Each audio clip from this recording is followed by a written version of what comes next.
આપણે 3 સ આવે, બરાબર? તો ત્રણેય સના ઉચ્ચારમાં અને લેખનમાં નાનો એમ તફાવત છે, પણ એના શબ્દના અર્થમાં બહુ મોટો ફેર પડી જાય. શબ્દના અર્થમાં તફાવત મોટો થઈ જાય. આપણે લખીએ શેર અને શેર, તો બે શબ્દ છે કેશ અને કેશ, તો ફેર બહુ મોટો થઈ જાય, બરાબર ને? તો આજે આપણે ત્રણેય સ શીખવાના છે, કઈ રીતે એનો ઉચ્ચાર થાય અને એના શબ્દો.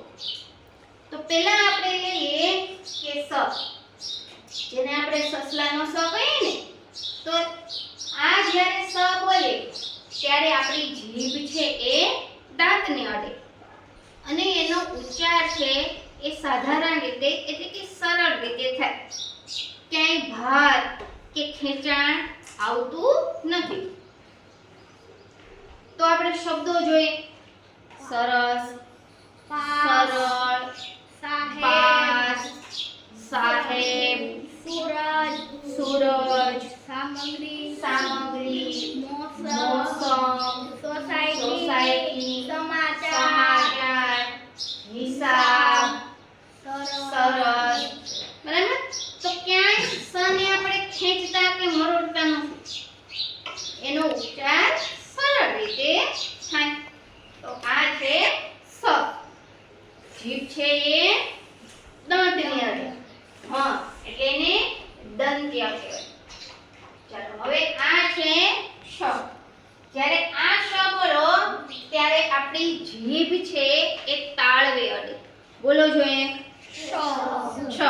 સ આપણે કહીએ ને શ, તો એનો ઉચ્ચાર છે એ તીવ્ર રીતે થાય. ઉચ્ચારણ શબ્દો લઈએ આપણે: કળશ, શીશી, લેશ, કોષ, શાન, શિક્ષક, શેરડી, શીતળ, શુક્રવાર, શુભ, શરણાઈ, દિવ્યેશ. આ તો ઘણા શબ્દો. તો જ્યારે આ શ બોલી, બરાબર, તો એનો ઉચ્ચાર તીવ્ર રીતે થાય છે. આ શ છે એ થોડો લંબાય છે. કળશ, હે ને? શરણાઈ, તો શ છે એ લંબાય છે અને તીવ્ર ઉચ્ચાર એનો થાય છે. હવે આપણે ત્રીજો શ જોઈએ, બરાબર? આપણે જેને ષટ્કોણનો શ કહીએ. તો હવે એ બોલવો હોય તો જીભ છે એ આપણી અંદરની તરફ વળે. જ્યારે આપણે શ બોલીએ ત્યારે હા એ ભારી ઉચ્ચારણ થાય, મૂર્ધન્ય શબ્દ કહેવાય. એટલે કે એના ઉપર આ શ જ્યારે બોલે ત્યારે એના ઉપર ભાર દેવાય. હવે શબ્દો આપણે લઈએ: વિષય, વિષમ, ષટ્કોણ, ઔષધ, ધનુષ, પોષ, વિષમ, વિશેષ, ઘોષ, પોષણ, મનીષા, વર્ષા.